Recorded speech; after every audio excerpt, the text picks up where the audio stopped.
I would like to thank you, each one of you, joining us this afternoon for this technical session 19, Women Participation in Platform Economy, Future Driver for Promoting Inclusion. This session shall be moderated by Jaspreet Singh, Global Lead Financial Health and Innovation, UNCDF. And the panelists include Dr. Gayatri Vasudevan, Executive Chairperson, LaborNet; Anjali Ravi Kumar, Chief Sustainability Office, Zomato. She's going to join virtually.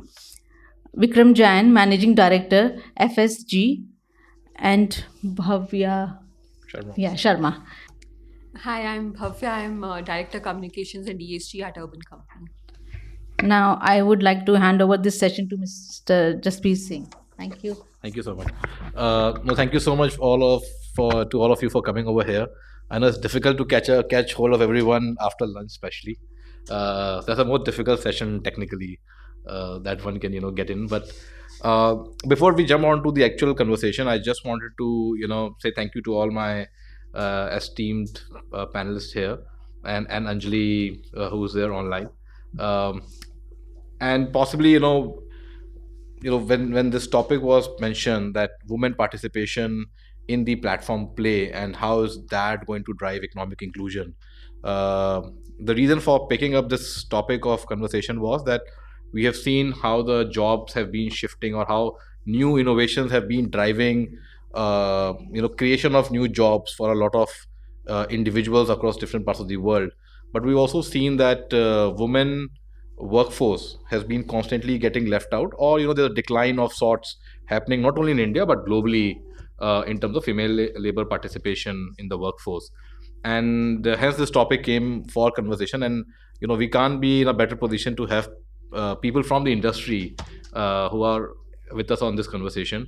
I'll start with asking each of them to basically introduce the organization and the work that they do, and a little about themselves, before we jump on to the actual conversation and start looking at what are the broader issues with respect to women participation, what are the pathways which we can work towards in unlocking those challenges, and what are some of the initiatives which has already been undertaken in the space. So we'll start with you, Gayatri ji, if to speak a little about LaborNet and your work. So, hi, I'm Gayatri.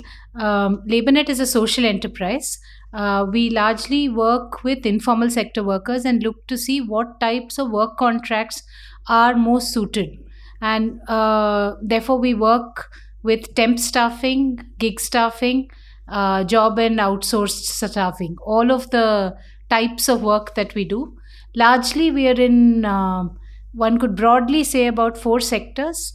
Manufacturing is a major and important sector, and in manufacturing we are largely in the auto, everything which is in the auto adjacencies: rubber, leather, auto itself, core auto, assembly line, everything which is in the auto. And then the other sectors are much smaller.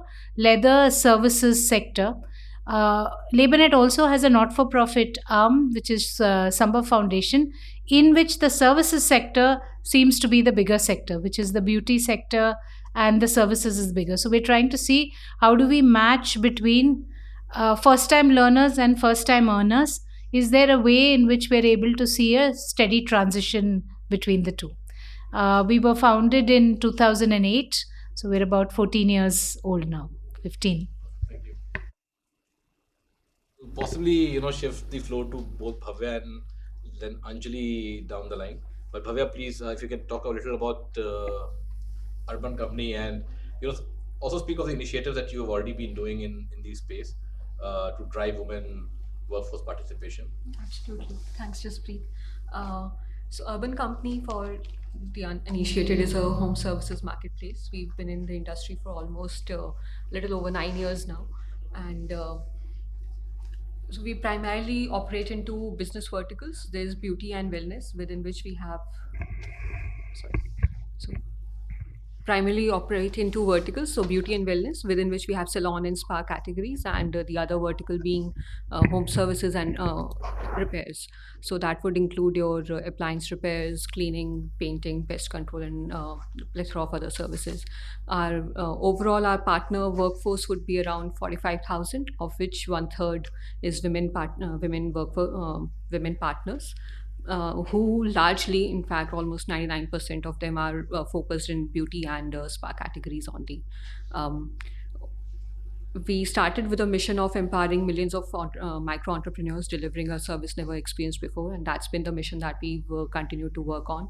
How we empower our partners is based on 4 partner enablement initiatives, which is one being the first one being a decent standard of living derived via minimum living wages. So we're not looking at just minimum wages, but we want to ensure that our partners earn living wages. Currently, our partners earn around those who delivers 30 services a month would earn easily around 25 to 30,000 rupees a month, and this information is publicly available. So it's an urban company earnings index that we publish on a quarterly basis. That's available online that you can refer to. The second enablement initiative is on training and skilling. So we have invested almost so far 150 crores in training and skilling of all our partners. We have roughly 150 training centers across India, 250 full-time trainers, and additional 200 part-time trainers training our partners day in day out, new partners, as well as upskilling and upgrading of and ensuring new skills or new products are explained well to the partners.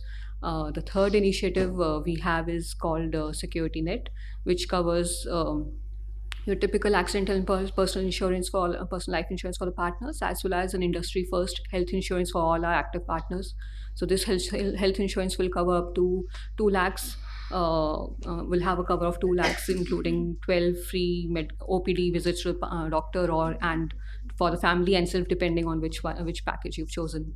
The fourth initiative is wealth creation, something I personally am very excited about.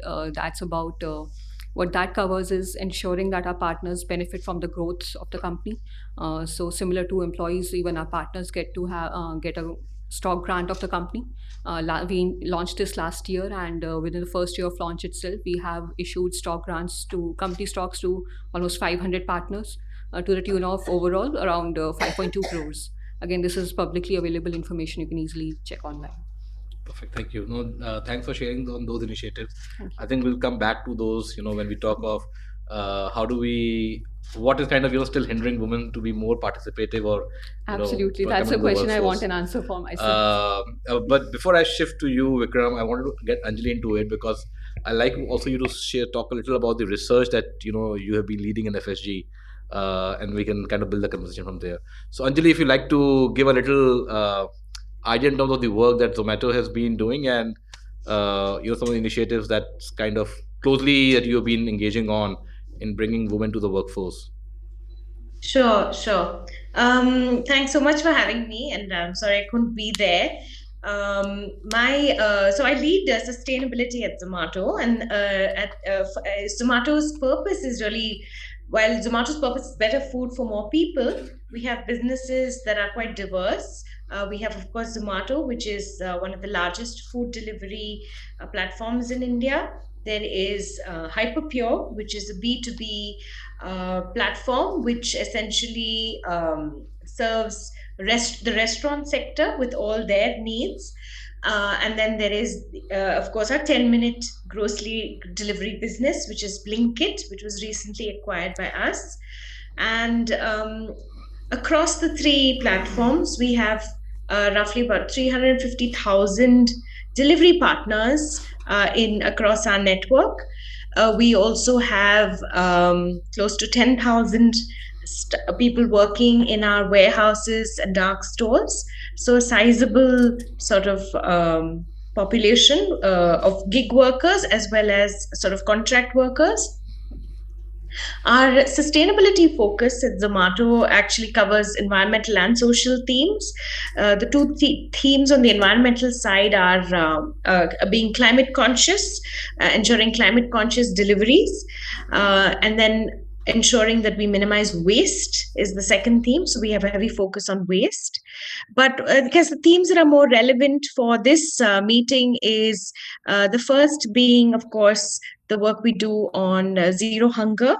We have a long-standing commitment to addressing hunger and malnutrition as one of India's largest food delivery networks. We also have a focus on health, safety, and well-being, and this is where we have programs around insurance for all our delivery partners. And then we also have a focus on sustainable livelihoods, and that for us it really does mean trying to ensure that delivery partners earn the maximum that they can from the time that they provide through the platform. So looking at various ways to maximize earnings. And finally, we are focused on diversity, equity, and inclusion, which is where the female delivery partner program comes in, and general focus on increasing diversity across our various groups of workers, including employees. So I'll expand more on that as we go along. Perfect. Thank you so much, Anjali, for that. And because we're talking of why are women not participating in the workforce, or where the platform players or economy can come into play to enable that. It's always it's something that it's we were just talking before this started the panel, and Gayatri was mentioning of this intersection between the social and the business side of things, right? So to an extent, as we will delve into it, I wanted to bring in Vikram, to basically talk about little of the work that he has been doing in the space, but also the program that is leading in terms of bringing women back to the workforce, and what have been some of the learnings that you have noticed with the recent research that you conducted. So Vikram, over to you. Sure. Hello, everybody. I'm Vikram Jain. I'm a managing director with FSG. I've led 3 programs with this firm over the last 11 years. So one is improving access to housing and housing finance for low-income families. The second program was improving access to quality early education, again for low-income families. And this current program is improving access to livelihoods for women from low-income families. And typically in all our programs, one common theme is we work with the private sector to try and develop inclusive business models which are profitable. So in some sense, if you can show the developer or show the housing finance company that you can make money giving home loans to chaiwalas and auto rickshaw walas, then they will automatically scale up that product or service. And similarly, if you can show the businesses that adding gender equity is great for business, which we have all read and heard about in Harvard articles, but how do you take that to the warehouse in Tauru, which is providing, when you order online, all your goods and services? How do you convince that manager to increase women's workforce participation in his center? So the theory is there. Sort of we help bridge that by signing up companies. We today have 18 partners. I think together they employ over 350,000 people. Less than 2% are women. In fact, Gayatri is a partner, Anjali is a partner. And we're trying to boost their workforce participation. We're trying to boost the number of women in this workforce. So that's pretty much the role. In terms of the research, so we've recently published this report. I have a few copies here. It's open source. Anyway, you can go and download. If you look up FSG, you'll sort of see this. When we start any of these programs, we want to first understand what does the customer want, because for a private sector solution to work, you need the customer either to pay or to sort of have the need to provide or access the service. So in this, we interviewed 6,600 women across 14 states to understand their hopes, aspirations, and challenges related to livelihoods. And these are low-income women. So we're talking about people who have a household income of less than 25,000 per month. Lots of interesting findings. I mean, we also interviewed the key decision makers in the household. So we went and spoke to, if we asked the women who decides in your household, so either it was if it's a young woman, the father, or if it's a married woman, often they said the husband. and we also then interviewed them to understand what their what was their thought process when it came to women working, etc. So both of those have been nicely contrasted. Since you asked, like, what are some of the key findings, I think women face a lot of barriers at home. 84% of them need permission to work. Family attitudes are progressive in theory. So if you ask someone, is it good for women to work in society? Even in low income families, everybody will say yes. But if you ask the same person, should women in your family work? The answer often comes out as no. So progressive in theory, but not in practice. A lot of family members want women to become entrepreneurs. Why? Because you can then take care of the household. Self-employed हो, थोड़ा कम भी कमा लिया तो क्या फर्क पड़ता है? But a lot of the women want jobs. Because after overcoming all these barriers, when I go out and work, I want to be rest assured that at the end of the month, I am getting that 14,000. Because if by chance there is a negative surprise, then what is everybody going to say? We told you it's not your job to go out and work. Right? So it's sort of also informative for the philanthropy, because you see a lot of initiatives about entrepreneurship and promoting entrepreneurship. Who are we really supporting? So I think for us that was like a big call to action, that we should be trying to unlock women. Now the other point I want to say is, if you think about this segment of working age, 85% of them have not gone to college. Right? So again, when we have discussions around women should be in STEM, women should be in science, etc., we are talking about the middle and upper income urban India. For these women, if we want to increase the participation, we have to think about retail stores, logistics, flexi staffing companies like the ones Gayatri runs, gig work that happens at Zomato. These are the places where 10th pass, 12th pass women can get jobs. And how do we increase the participation there? Because otherwise, over the last, not last 15, but over the last 17, 18 years, women's participation in India has fallen from 45% to 27%. We are in the bottom 5 countries when it comes to women's participation according to World Economic Forum. We are even below countries like Saudi Arabia and Ethiopia. So I think there's a great need for action, and I think there's also a great need to understand what the woman wants and then sort of bring about action from their perspective, and not just sort of impose what we feel is the right answer. Sorry, I went on for a bit, but they were actually very great insights, because I think that helps us, come back to this question to you, Gayatri ji.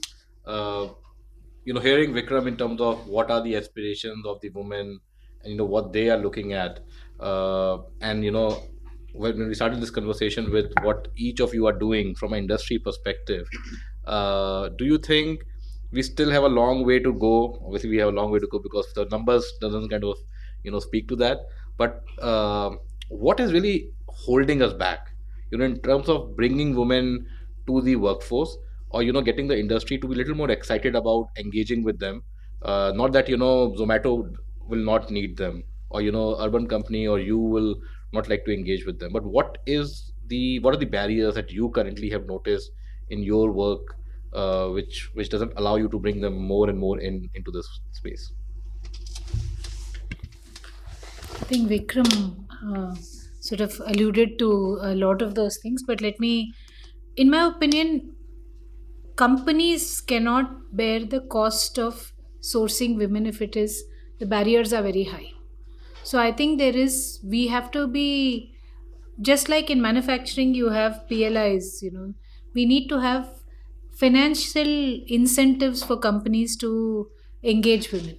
So if it is profitable for them, if they're going to benefit, like you'll find companies have gone to Himachal, there's a tax holiday, or they have gone to SCZs, or they have gone to Assam. There is a decade or something that has to be done, where I think if we push something like that, then chances are they will proactively push for saying, I want women on my workforce. There has to be a financial gain. I think just being good is nice, some of us will get employed, but it may not be the 85% that Vikram referred to. Second thing I think is there is a social problem, right?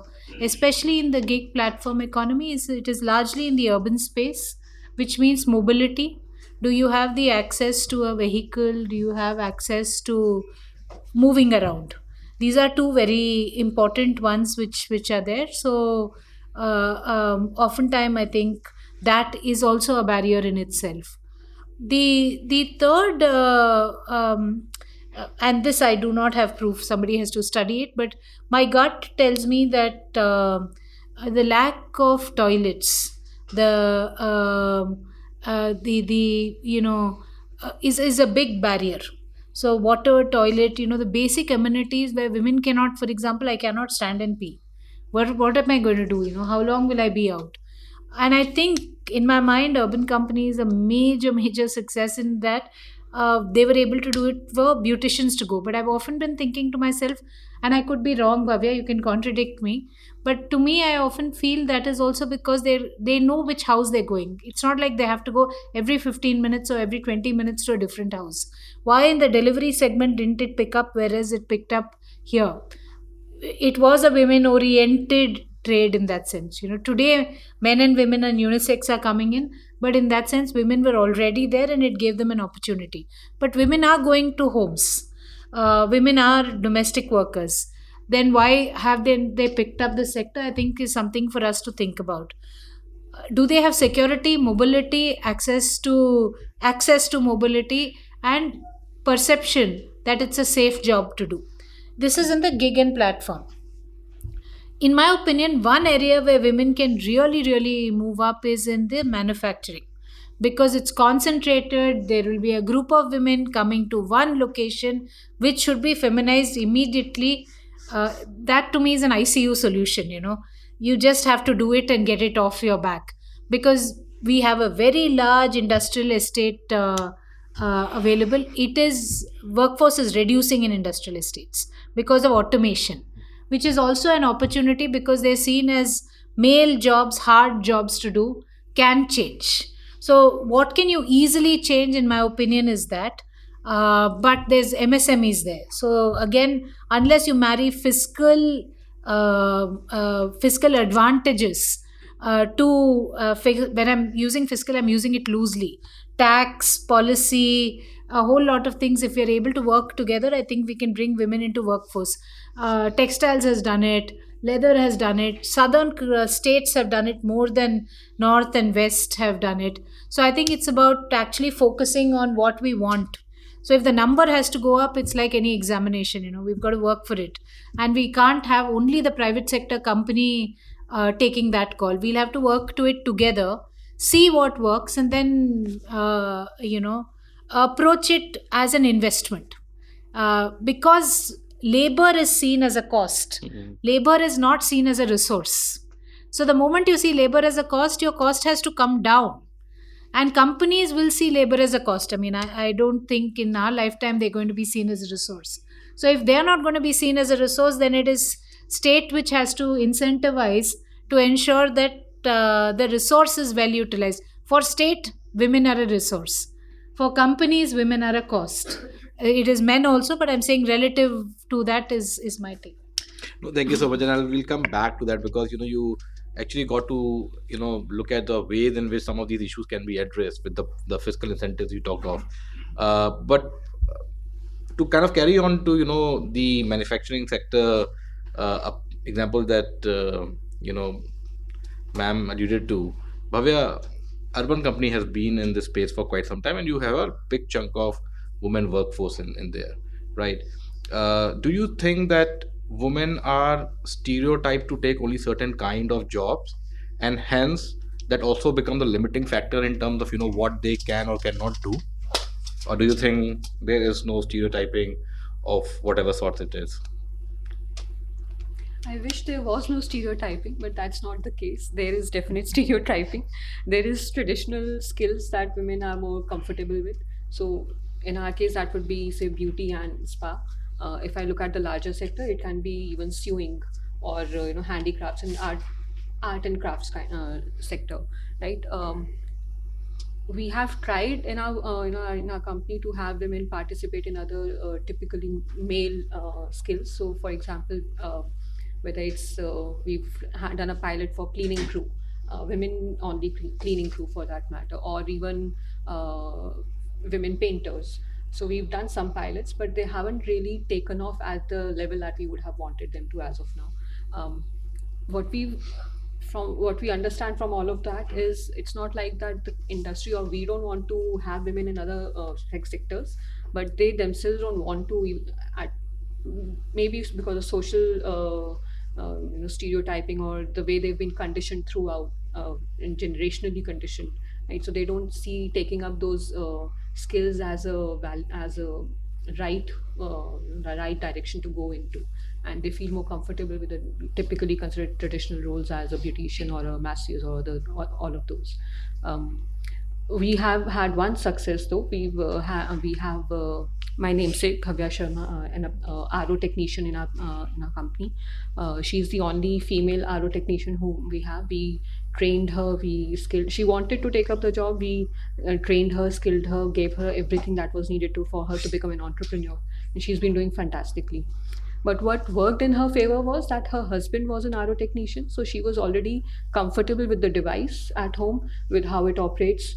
So there was no absolutely fresh training while we gave her a more certified training. She already knew the appliance. She had been very well acquainted with it at home. So it was easier for her to pick up. So my analysis from a very small example, but my understanding is that unless we socially change the conditioning at our homes, we cannot really expect women to go beyond typical skill sets. And it's the same. So if I extrapolate this to a larger example, typically our governments or other foundations or NGOs would go into more sewing and skilling efforts or CSR impact initiatives. There's a reason why those are well funded and not the others, right? So we, as a society, we are doing that conditioning, knowingly or unknowingly, or maybe we think that's the right way to go about it. But and it's a much bigger social change that needs to come into place. So, picking up on that point, and I'm going to bring Vikram into this. Vikram, do you really see, that there is this, assumed biasness in terms of, how and where women should be working or not working, in what kind of jobs and sectors? And in your opinion, and maybe from your research, you can also highlight some of those aspects that. Have you seen ways in which this can be overcome, right? What will it really take for the industry to participate? Maybe when Bhavya is saying that industry has made their efforts to basically not looking at things in black and white, but it's the other way around, which is the workforce is not ready to come and work along those lines. Do you agree with that thought process altogether, or there's a different opinion? Partially, I agree. I think there is a bigger lens which, if you look at everyone in the room as a society, that we need to think about. So, from the research, what we found is 1 in 2 women are working or are keen to work. We asked them questions around what sort of, like, are you okay to work in a male dominated area, where more than 90% of them, they were saying they were fine. We tested job roles like, are you okay to work in a warehouse? They were saying, yeah, that's fine, I can do that. When he said you'll have to probably pick up new skills, we checked even skills like call center, delivery, etc. A lot of the women were keen to pick up the roles. So to some extent, women are keen to work despite all the barriers they face. They're willing to take the permission and sort of whatever is needed to go and make it happen. Now, from the company's perspective, the way they view it is the following, right? The companies, like, I'll take a warehouse as an example. In fact, that's where we have seen the most success, by the way, over the last 2 3 years. But in a warehouse sort of setting, the managers have been running warehouse for decades. I mean, we've all been buying products and services, they get manufactured somewhere. Of course, now it's become more home delivery, but warehouses have always existed, and it's always been male dominated. So for the manager to, if you go and tell them that, do you want to hire women in these roles, what is the manager thinking? The manager is thinking, wow, where do I even get the women? Do the women even want to join? Is it going to be safe for the women to work here? Because I have never hired women. There's no, so there are some intrinsic biases. They might even say things like, oh, women prefer jobs in offices. Why? Because they have seen women work in offices. Not because women have said that I don't want to work in a warehouse. So a lot of these things are biases, and unfortunately, the companies are also right. That's what they see, right? So when from the top management we are trying to push warehouses to take up more women, from the ground you will hear back कि women को ये role करना नहीं है, मिलते नहीं है, और मिलते हैं तो छोड़ के चले जाते हैं. Obviously, if you have not worked with the women, you have a very crass work environment, a woman is not going to stay there. But at the same time, when we have done pilots and over 3 months we have shown women perform much better than men. They are far more diligent, and the best part is that the work environment improves. Like there's a lot of like foul language otherwise being used in a warehouse, you can imagine, and suddenly women are introduced into that. What happens? Women are told once कि आपको ये packet ऐसे से इस basis पे sort करना है. They'll just do that. Looking at that, men also start becoming far more diligent, and the entire productivity timelines, missed packets, everything falls. And I'm talking of a large partner who's probably one of the top 3 warehouse companies in India. So going back to now, why are we not having more? Because people don't know otherwise, so there is a low desirability. Somebody needs to say, no, I want women. So there's a low desirability for whatever reason. I have a bias.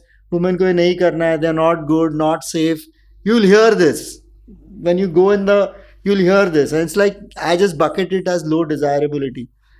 After low desirability is overcome, there is also a low viability. So the more informed players, which like Gayatri, etc., will talk about financial reasons. कि नहीं, it does cost me more. And that is the truth. It does cost them more simply because hiring men ka process has been perfected for 50 years. Hiring women ka process to abhi hai, so how do you expect it to match? Right? There is no way it's going to match, and probably it's not even going to match in the next 7 years. Right? It is going to take time before the cost of acquisition of women, which segments of women are more amenable for which job roles. So one of the things we've done is, through our research, helped our partners identify segments that are open to doing more job roles, which now reduces your cost of acquisition. So there is the viability angle. And the last thing that you also hear is feasibility, which is, I feel, easier overcome, that I don't know how to hire and I don't know what would it take to retain. So in this bucket, I put in things like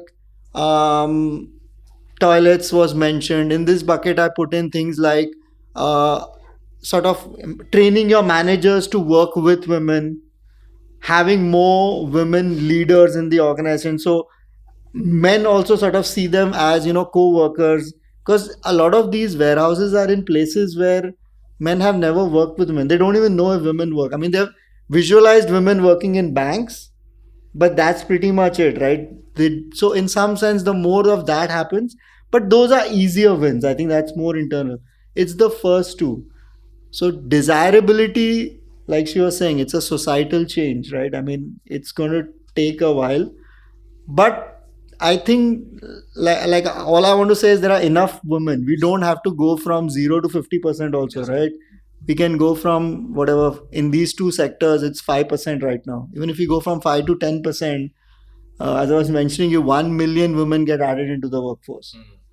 Good enough, target that, which is what we are trying to aim. Like just go from 5% participation in logistics and flexi staffing to 10%, and you have 1 million women in the additional women in the workforce. Perfect.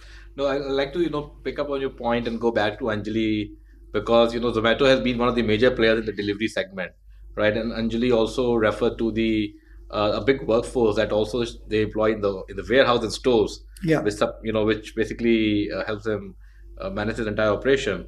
Now, to the point, Anjali, that Vikram raised in terms of manager biasness, or the industry people, and their orientation towards not being able to understand, can this be done or not?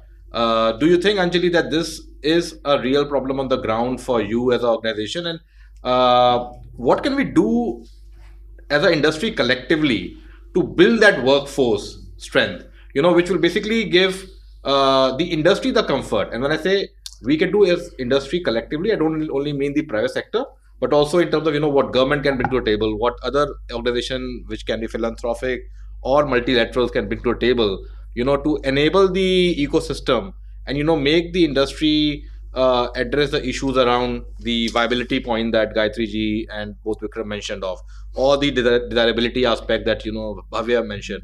So what are your views on this, Anjali? Thanks. If you don't mind, I'm going to echo a lot of what Gayatri and Vikram have said, but I will, of course, talk about it from a Zomato perspective and basically take you through. If you don't mind, I'm going to share a slide because that'll make it a little easier Sure. for me. Can you tell me if you can see it? Yes. Is it visible? Okay, awesome. So, yeah. So, I should start by saying that we started this journey in 2021 August, and it's an interesting journey because went really aggressive in 2021. We said we had a sizable fleet. At that time, it was not as high as 3.5 lakhs, but it was still very sizable. Close to 2 lakhs, and we said that we wanted to empower a very high number of women through jobs in delivery. There was absolutely no reason why women couldn't do these jobs. But what we did find is, and I should say that in about 6 months, we had actually successfully onboarded something like 10,000 to 11,000 women. But we had a lot of learnings in the process, which I'd like to walk you through.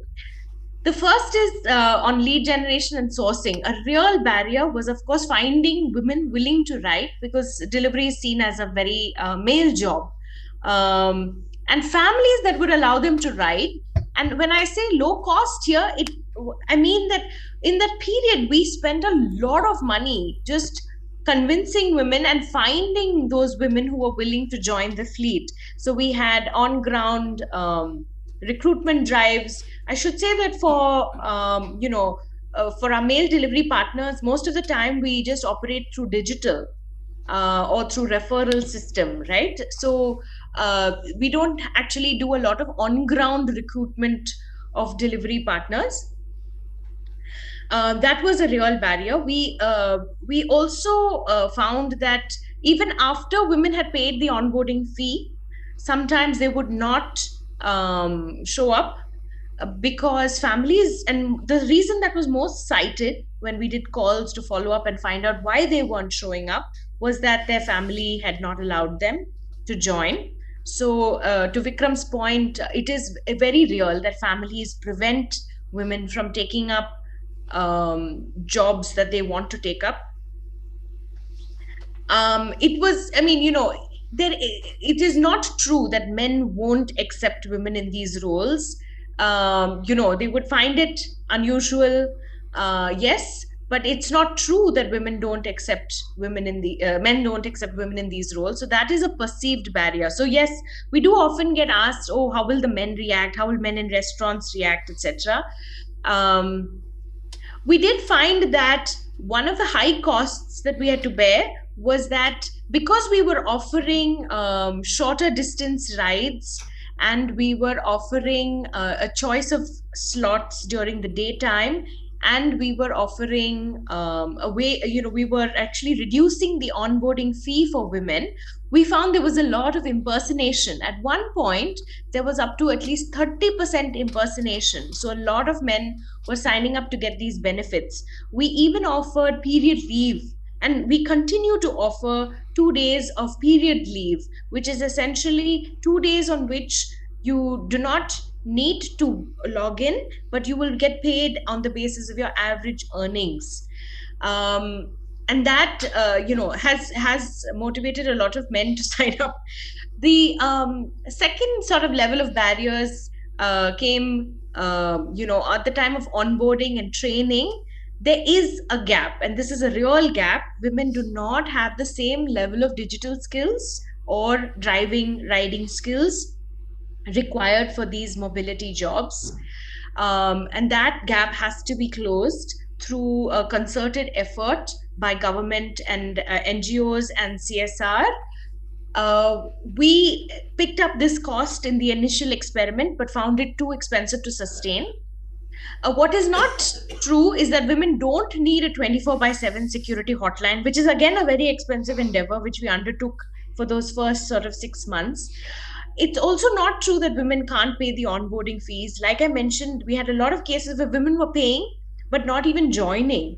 So the onboarding fee was not the barrier. It was more that did they have the full support of their families to do this to begin with. And then there is a real cost or barrier around mentoring and mentoring women so that they are successful in their roles, especially in delivery. For instance, at one point in time, we had a team of something like 12 people working and mentoring women and helping them sort out their issues, etc. It was not feasible for us to continue maintaining that team.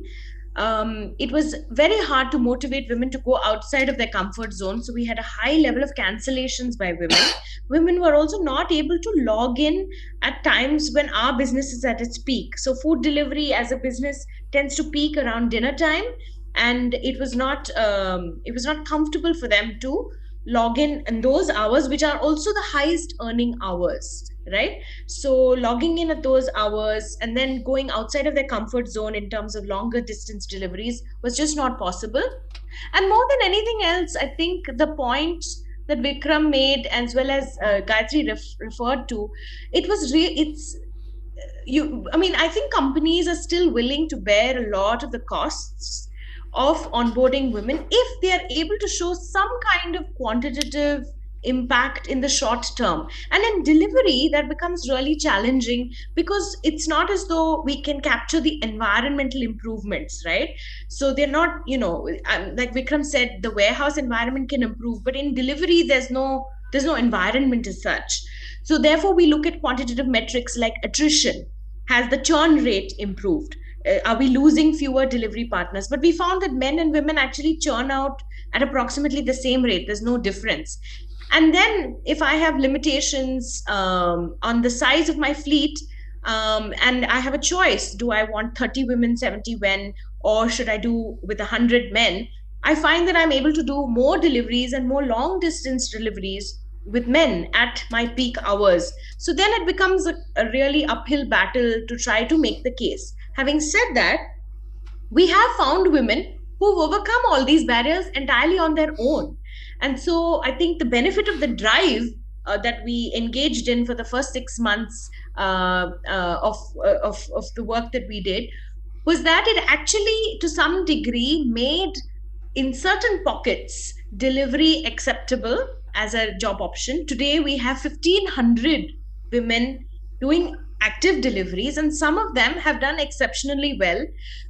We have Uma Devi from Chennai, whose earnings have crossed well over 40,000 a month because she just doesn't care for all the other barriers. She has, a supportive family. She had digital and writing skills. She was willing to work in the nights. She was willing to take long distance deliveries.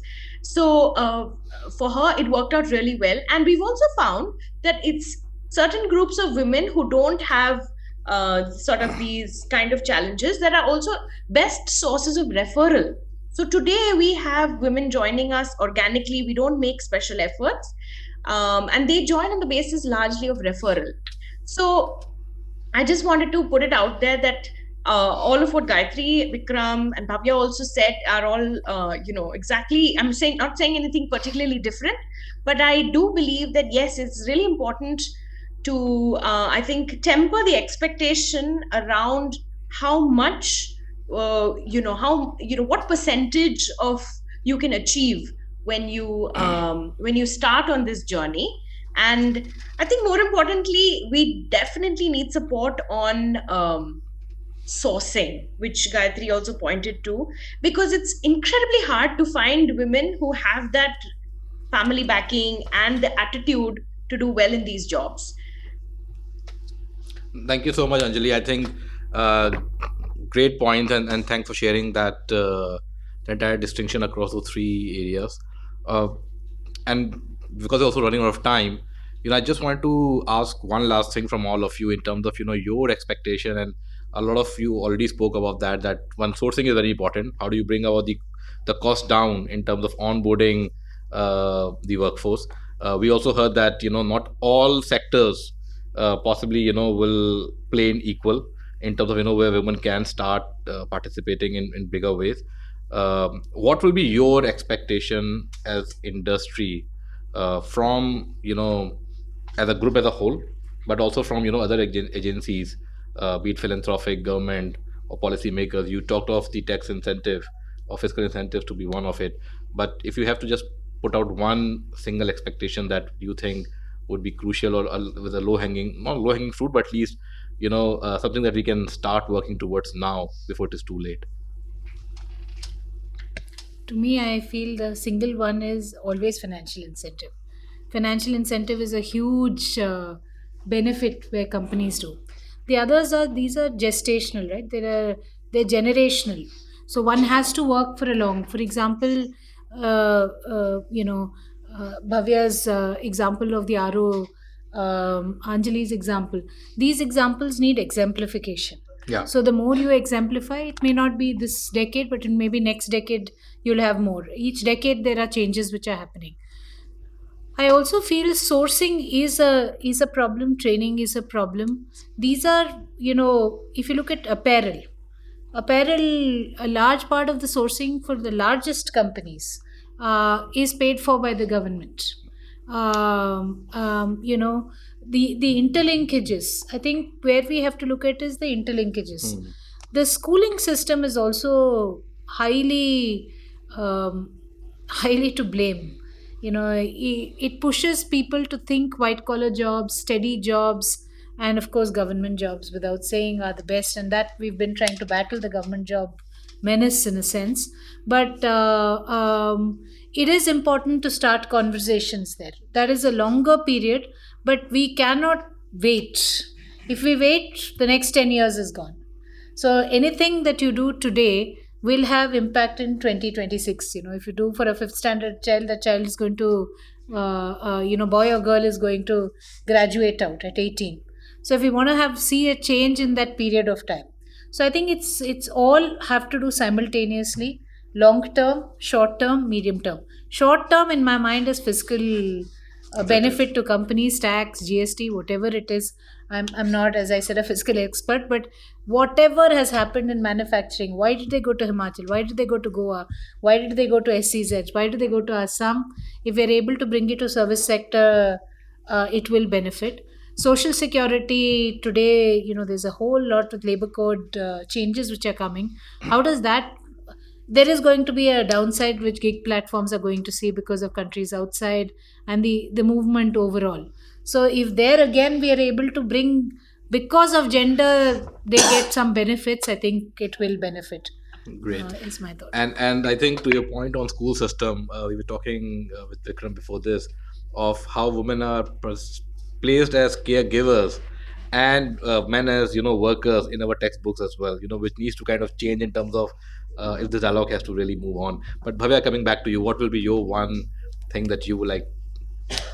Speaking from UC perspective, I think financial benefits with respect to the kind of investments we are doing in training and skilling, right? So, say for example, right now we've partnered with NSTC, and we are utilizing, planning to utilize some of their training centers. But if we are looking at with our goal of training and onboarding almost 5 lakh partners by 2030, that's significant investment. And if we can kind of get more financial benefits from the government or the organizations, that will be fantastic for us to drive that forward. And of these 5 lakh, we're looking at 2 lakh women partners whom we plan to onboard. That's the goal we've taken as an organization. The other would be I think more public infrastructure. I mean, that's more large from a very large macro perspective, but public transportation infrastructure is something that will definitely aid women participation. Perfect. Thank you. Before I go to Vikram, I'll pick up on this point with Anjali, and then maybe ask you, where do you think Vikram philanthropy can, play a role in this?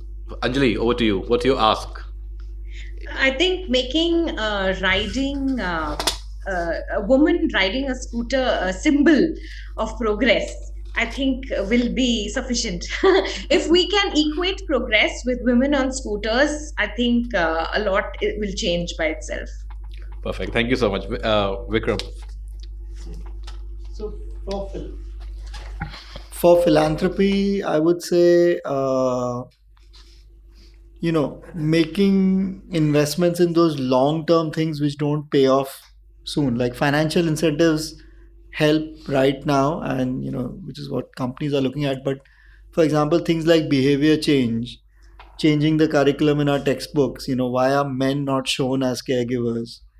Uh, why do we have maternity leave for 6 months, whereas for a man you just have it for 2 or 3 weeks? I don't know exactly the labor code, but that puts women at a great disadvantage in the labor market. Why is it not parental leave, which is equal? The other thing would be behavior change campaigns like um, Beti Bachao Beti Padhao, बेटी उसके बाद बेटी को स्वावलंबी भी बनाओ ना. मतलब what you have to get her to, I mean, the idea should be that women should be out there working, and I think these are all mindset things which have no payback. So we cannot expect that companies are going to necessarily invest too much into it. Like she said, women on bikes. I mean, today we accept women in military or as pilots, which when I was growing up was when I first heard that in the US and other places this was common, it was a shock to my system, right? I mean, whatever, we all grew up with our biases, and so in some sense some of those sort of got encountered. But that's those are things where philanthropy or government can come in and sort of see how to shift things which make gender participation more equitable. Perfect. We'll open the floor for questions if we have from the audience. Yeah. Can we? Yeah, it's fine. Please. Very interesting session. Good evening. This is Dr. Valentina, Ambedkar University. I teach public policy there. One question to Vikram is that about your 85 percentage of women who didn't go to college. Am I audible? Yes. Who didn't go to college? Did you look at the social stratification? What's the percentage of Dalits, OBCs, Adivasis, or Muslims? Did you look at the social stratification? Because in India, it's very common that caste and class go together, and especially in Muslims. I'd seen, I'm from Telangana, and there's a lot of poverty there among Muslims, even in Telangana, and I see that they prefer to be poor rather than breaking the shackles of patriarchy and allowing the women to go out and work. And second, I wanted to ask Anjali, I think it's not only the sign of empowerment that women are riding scooters or bikes, it's also about the quality of our roads, the infrastructure of the roads also. And in cities like Delhi, road rage, it's very common, violence on the roads. People just get killed because someone want to overtake their bike or their car. So security issues, and also as Gayatri ma'am was mentioning, it's also about lack of toilets for women cab drivers. Especially I was talking to a women cab driver. She told me that she had registered both on Ola and Uber, and in night times most of the public toilets are closed. So here the government should come in, and the private sector can't do anything. The community, the media, the social conditioning, everything should change. Even sir, you had mentioned about army. Army didn't give permanent commission until the Supreme Court had forced it, and even after the forcing, there are units in army which had refused women to be the commanding officers just because the Jawans refuse, they don't see the women in leadership roles in their families. So I think law is at least 50 years ahead of our society. So our society conditioning should also change if women should enter into every sphere of the economy. And Bhavya, I think one question I wanted to ask is that were there any women plumbers or electricians with your company, or social conditioning working here also? Is it so? Thank you so much. I think a lot of was already also spoken about in terms of public infrastructure and the needs and requirements to what you were referring. And I let Vikram answer the point on the research, but he also spoke of the behavior change, which is needed and the investment that is required in that aspect. But Vikram, you want to respond to that one? Yeah, we have captured some demographics. Overall, we interviewed people who were from low income background. So, in some sense, the sample was random. And yes, some of those variables are captured, but the fact that 85% of low income family women haven't gone to college cannot just be a minority phenomenon, right? So I think the takeaway is, sure, there might be higher percentages there versus lower percentages here, but I think 85% almost means that if you do want to work for low income families, you do have to think what to do with women who are 10th pass, 12th pass, and how do we think about jobs for them. Yep. Any other questions from? Yeah, please. Hi.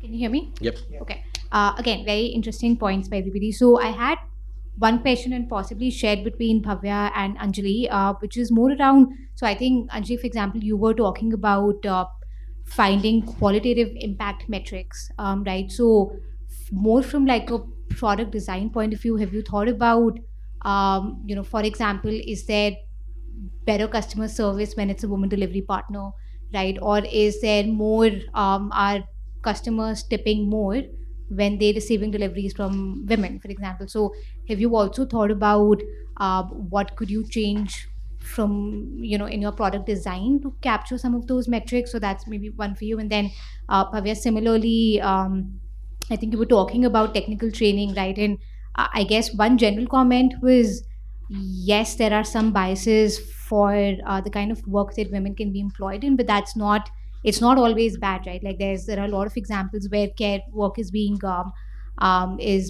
financially lucrative, right? Like there are platforms that are capitalizing on the care economy, they're employing domestic workers, they're creating new business models out of that, right? So not all traditional roles are necessarily a bad thing, but then I guess what kind of and again, knowing that technical work, it's been harder to get women, what kind of investments have you made in technical work training for women? And then again, more for product design, have you thought about what could you change within the app, for example, that would attract more women workers? Is it using more voice-based conversation style? Is it language? Have you made any of those considerations at Open Companies? Yeah. So, would you like to go for the first question, Anjali, on the metrics? Yeah, we have looked at the metrics, and unfortunately, there's not been enough of a bump to tell a story. We have had some positive examples of customers, even sharing selfies with their female delivery partner. I think it's also because the contact time is very, very little. There's not, it's really just you're handing over a parcel, so it's not a huge aha moment for unlike a cab, for instance, where you spend at least a certain amount of time with a female cab driver. Delivery jobs are a little not there's not as much touch time with the consumer, and we have made an observation that it seems to impact women consumers, which are also smaller base of customers for Zomato. So I think there could be a lot going on there. Interestingly, we found more positive customer feedback for initiatives like having disabled delivery partners, for instance. There's a lot more customer engagement and feedback. And again, so we're trying to understand the dynamics, etc. But like I said, it's not enough for us to justify the costs. The costs are very significant for what we're trying for and therefore we would need to look at metrics that can justify those costs. Perfect. Thank you. Bhavya? So, on your first part on the question, right? The questions addressed to me.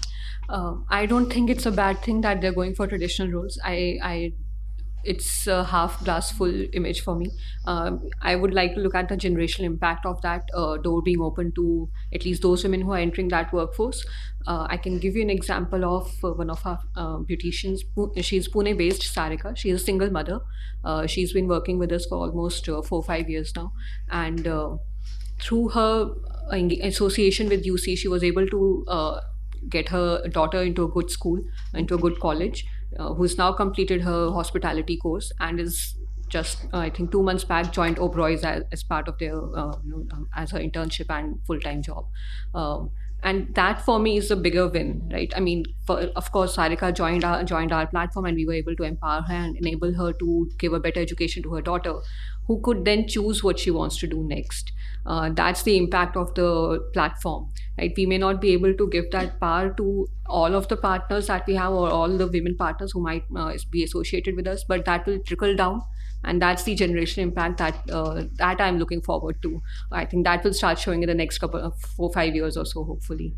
On the aspect whether we have changed our product features to encourage more women partners, we've most of our partners get onboarded via referrals, also because it's a trade that's been in the industry for years and decades now, so it's not something from scratch that we're building, right? So there is enough knowledge about the domain and the skill. But what we've tried to ensure, what we've done right recently especially, is that creating training modules for women who are new to the workforce, so who have no prior experience, absolute freshers. For them, we've created almost 45 days, 60 days training modules, who then join the platform and work. If they choose to, they can work with us. And that's where we are looking at further empowerment and enablement. But largely, we've not explored voice and chat options. We look at more video content to engage the partners to work with us. That has worked better for us. So if there's say when it's the onboarding funnel, if I talk about it, there would be a WhatsApp message, and then there would be a WhatsApp video, what the training module looks like. So it's almost a 2-3 minute long video where our trainers are talking to them, where we are showing the entire training facility, the skills that they'll be trained on. And that entire video experience for them itself is a big win, and the conversion rate is much higher. We've tried it without the video, with the video, and we're already seeing the massive uplift that's there. Perfect. Thank you. I think we're already running out of time, so being asked to close on it. But thank you so much, all of you. I know the journey is long way ahead, but the collective progress can certainly accelerate a lot of part of it. But thank you so much for coming from all the different places you have been, and sharing your thoughts and insights in terms of what's really driving and what can further be done. And thanks, Anjali, for being online and helping us understand the work that Zomato is also doing. Thank you so much, Charu.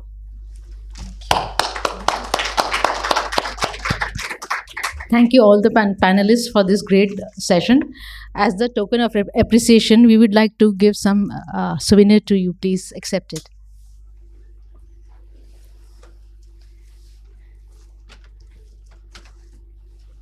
Thank you.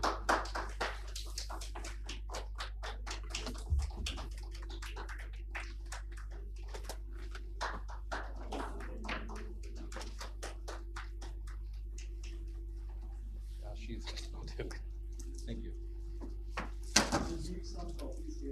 Yeah, we'll certainly distribute that.